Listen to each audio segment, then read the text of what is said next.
Il y a eu un moment très important dans l'histoire lorsque Jésus était sur la croix, sur le point de partir. Avant de partir, il a dit quelque chose qui sont vraiment spéciales. Elles sont appelées les 7 paroles de Jésus sur la croix.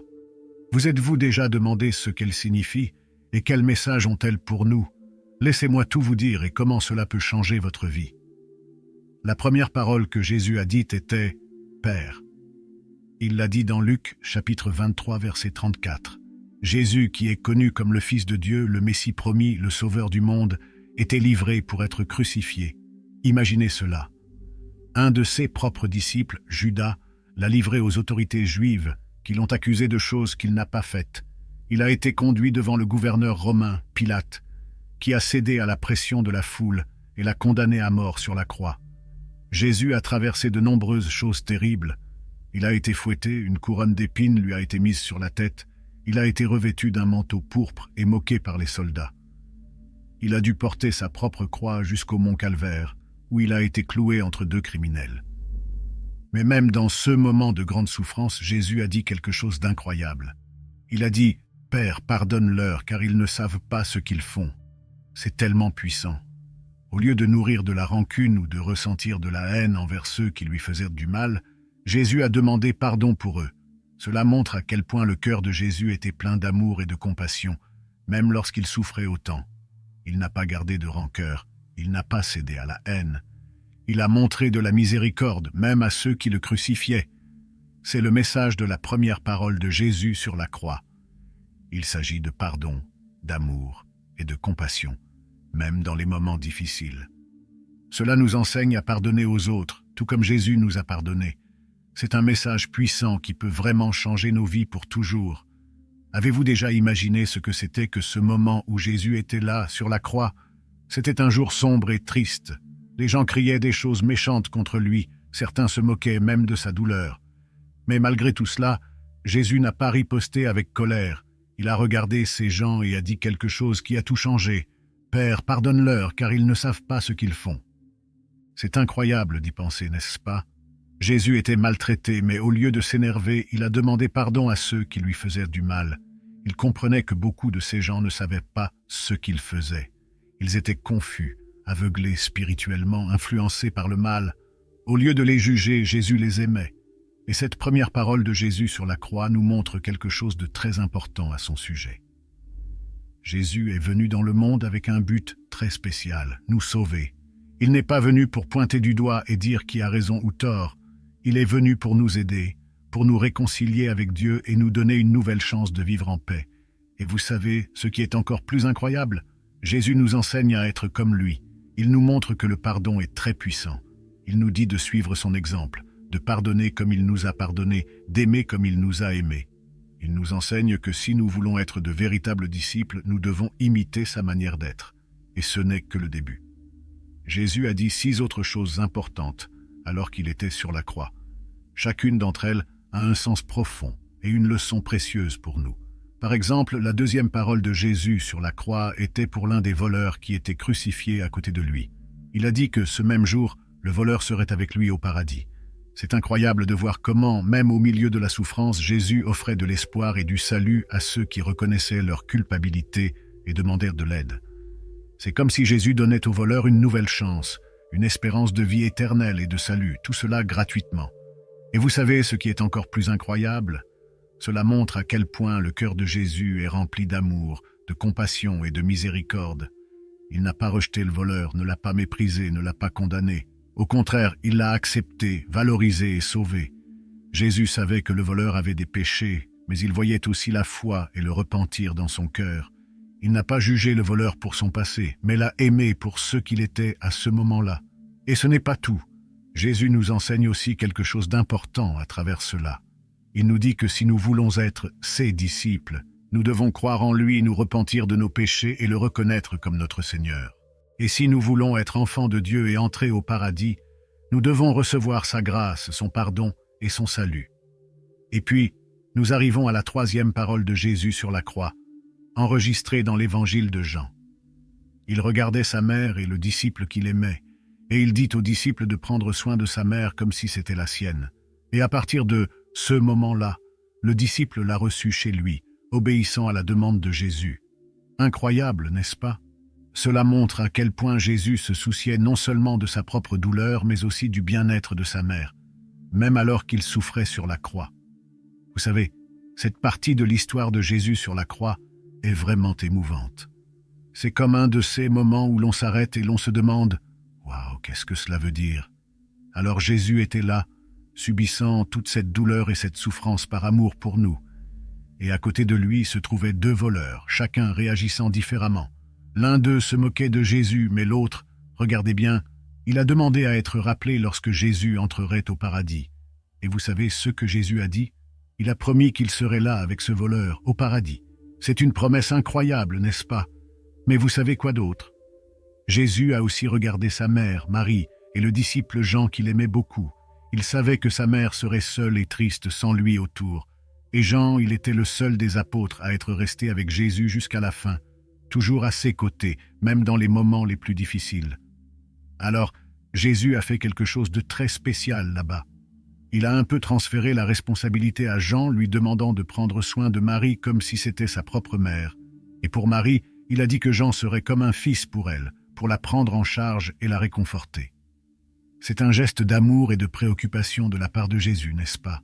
Il ne voulait pas que sa mère soit seule. Alors il lui a donné un nouveau foyer et une nouvelle famille.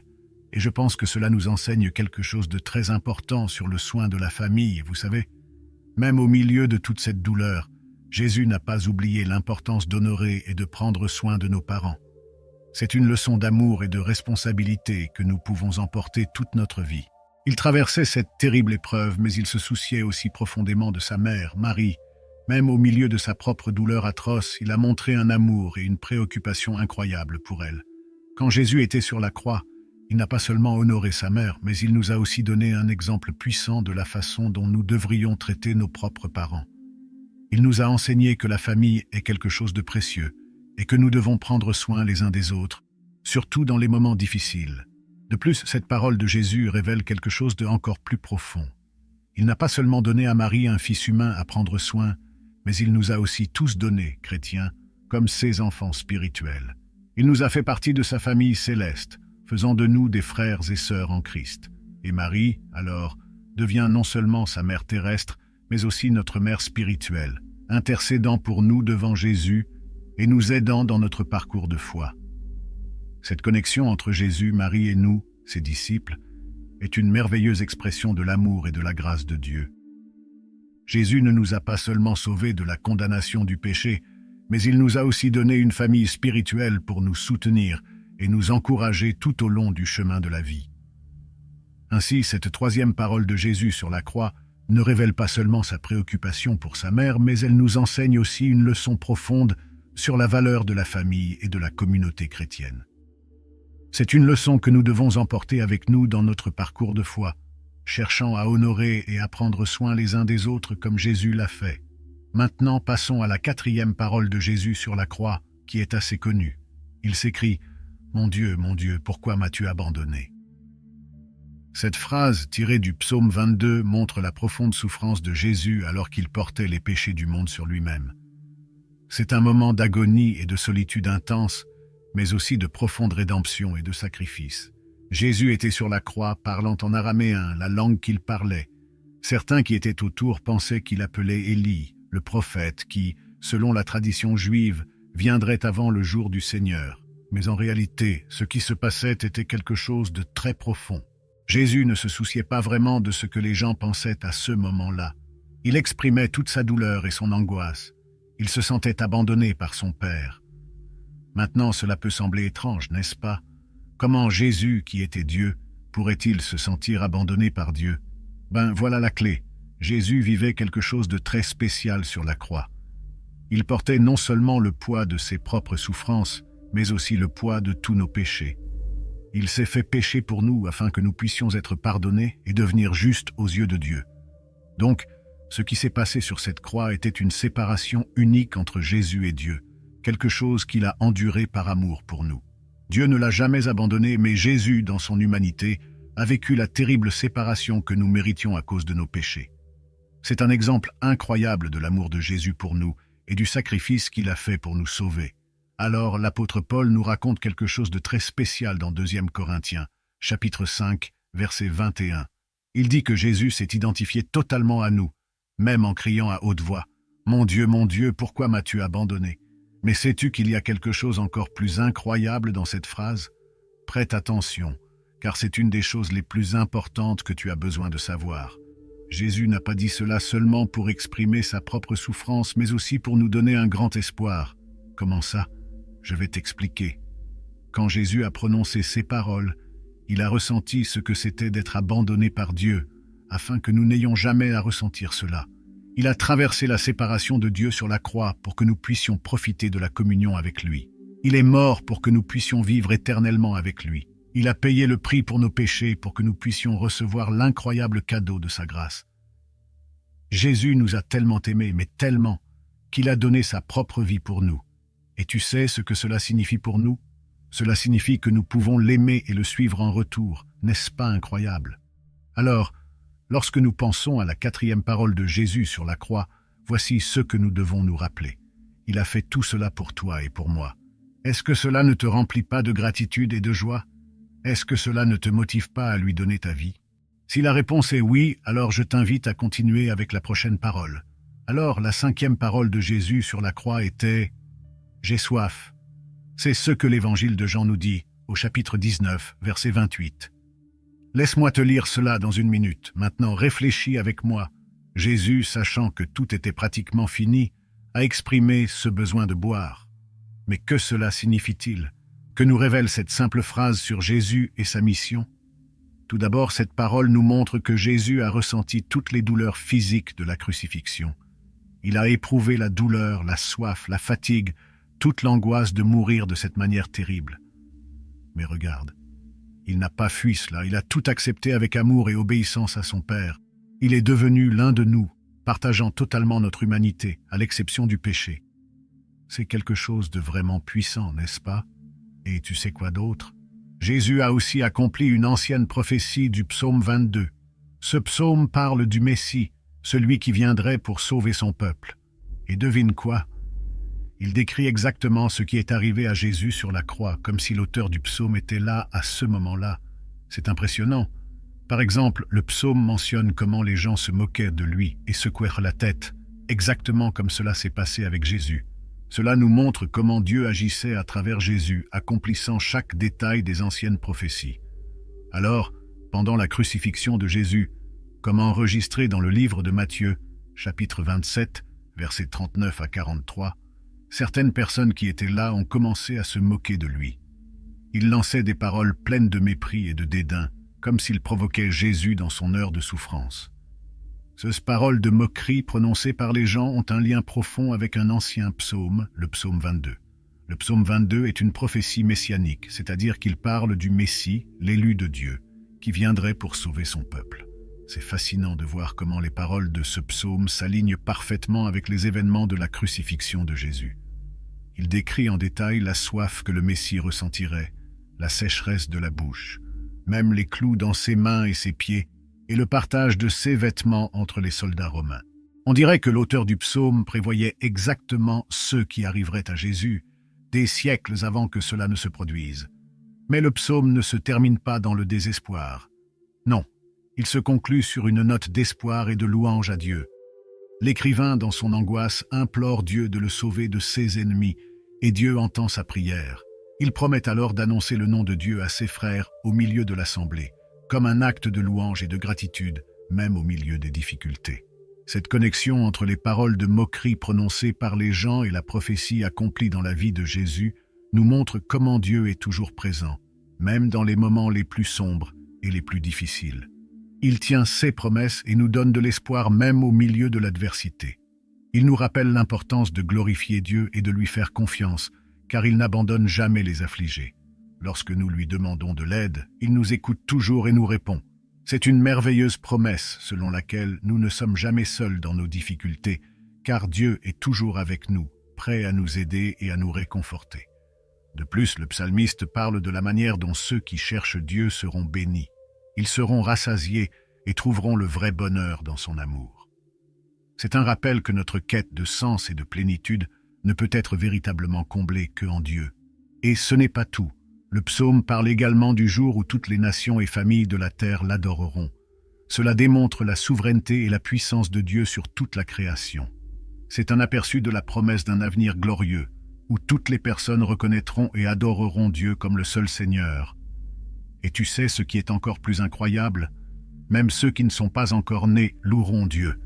Cela montre à quel point sa grandeur et sa bonté sont éternelles, traversant les générations et transcendant le temps.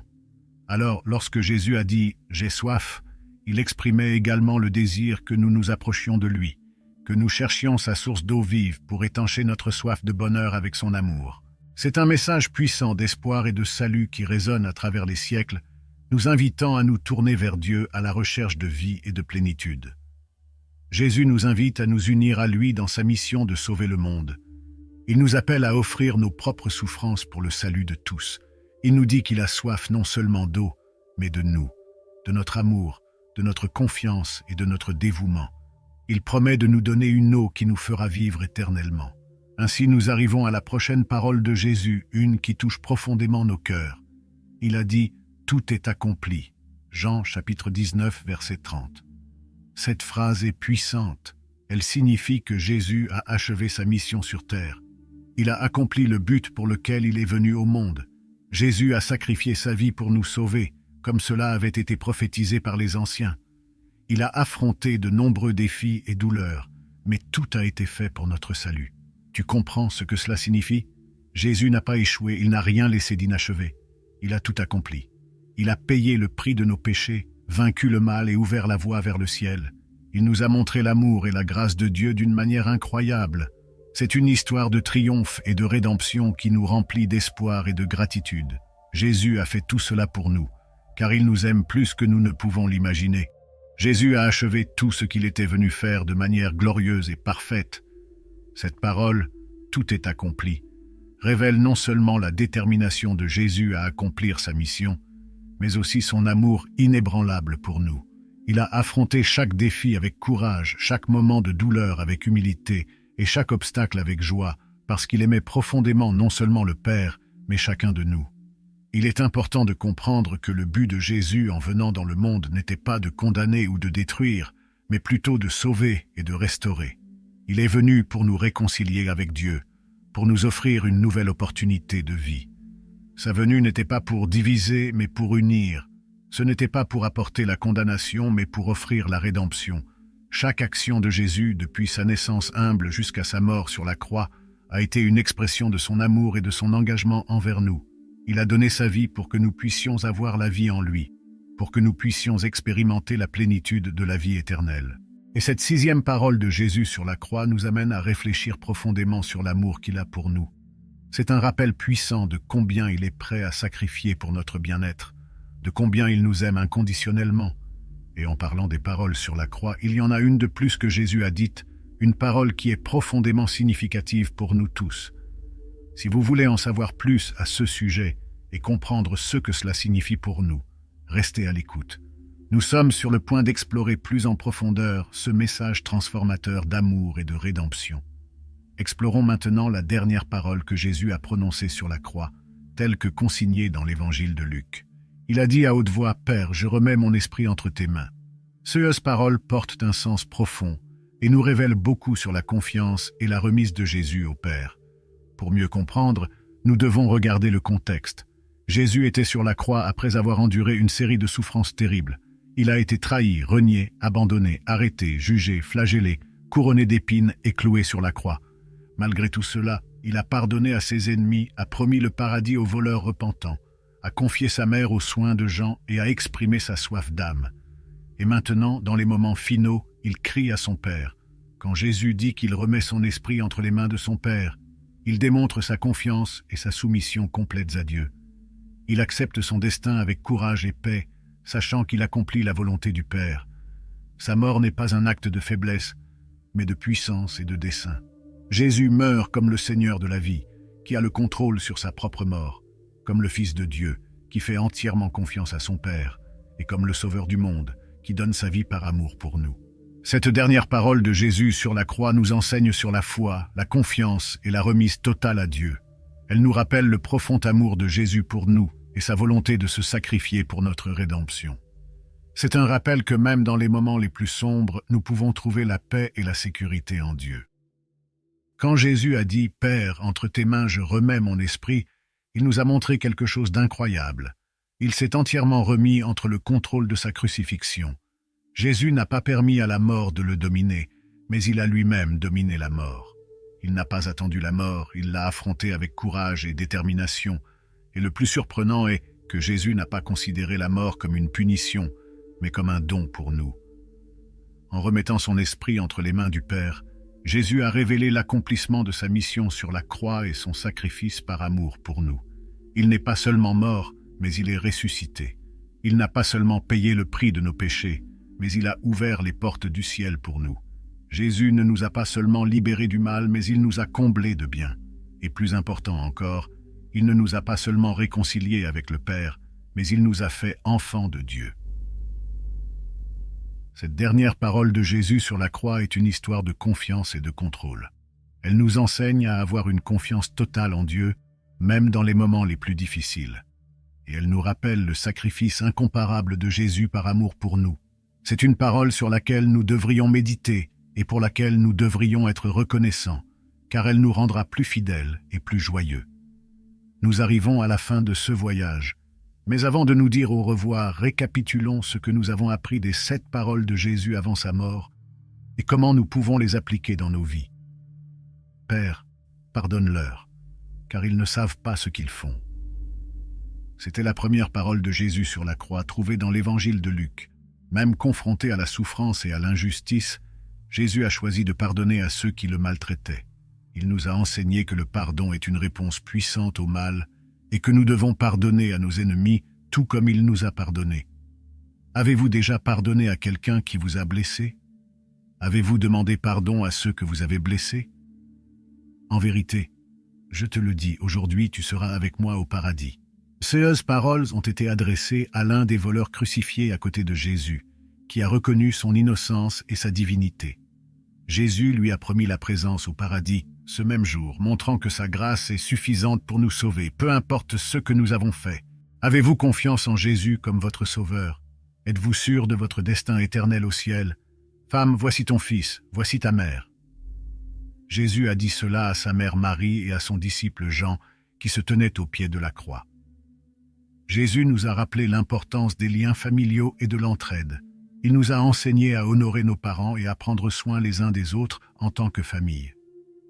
Jésus leur a confié l'un à l'autre pour prendre soin et réconforter. Il nous a montré que son amour est inconditionnel et se soucie de nos besoins.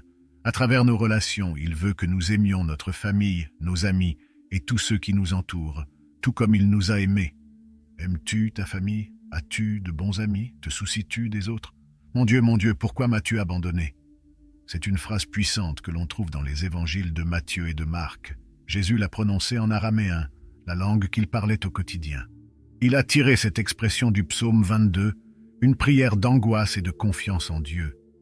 Jésus a exprimé la douleur et la solitude qu'il ressentait en portant les péchés de toute l'humanité. Il a éprouvé la séparation de Dieu, une conséquence du péché. Cela montre l'étendue de son amour, capable de souffrir tant pour nous. T'es-tu déjà senti abandonné par Dieu? J'ai soif. C'est la phrase que l'on trouve dans l'évangile de Jean, chapitre 19, verset 28. Jésus l'a dite alors qu'il était sur le point de mourir, après avoir beaucoup souffert physiquement et spirituellement. Il a ressenti la soif non seulement d'eau, mais aussi de justice, d'amour et de salut. Jésus nous a révélé qu'il est vraiment humain et qu'il a éprouvé toutes les faiblesses et tentations que nous avons, mais sans péché. Jésus nous a également rappelé qu'il est la source d'eau vive, capable d'apaiser notre soif de Dieu, de vérité et de vie. As-tu déjà ressenti la soif de Dieu? As-tu déjà bu de l'eau que Jésus offre? Tout est accompli. Ce sont les paroles de Jésus, trouvées dans l'évangile de Jean, chapitre 19, verset 30. Il l'a dit lorsqu'il a achevé sa mission et payé le prix de notre rédemption. Jésus a déclaré que tout était fait, qu'il ne manquait rien, que son œuvre était parfaite et complète. Il nous a assuré que son sacrifice est efficace et qu'il n'y a rien que nous puissions faire pour le changer. Crois-tu que Jésus a tout fait pour toi? Père, je remets mon esprit entre tes mains. C'était la phrase de Jésus trouvée dans l'évangile de Luc, chapitre 23, verset 46. Il l'a dite lorsqu'il était prêt à donner sa vie et à confier la volonté de son Père. Jésus a confié sa vie à Dieu et a remis son esprit, sachant qu'il ressusciterait le troisième jour. Il nous a appris à avoir confiance en Dieu et à remettre nos vies entre ses mains, sachant qu'il est en contrôle et nous donnera la victoire sur la mort. As-tu confiance en Dieu? Remets-tu ta vie entre ses mains? Ce sont là les 7 paroles de Jésus sur la croix, des paroles qui ont changé le monde et peuvent aussi changer ta vie. Elles nous montrent l'amour, la grâce, la vérité et la puissance de Jésus, le Fils de Dieu, notre Sauveur et Seigneur.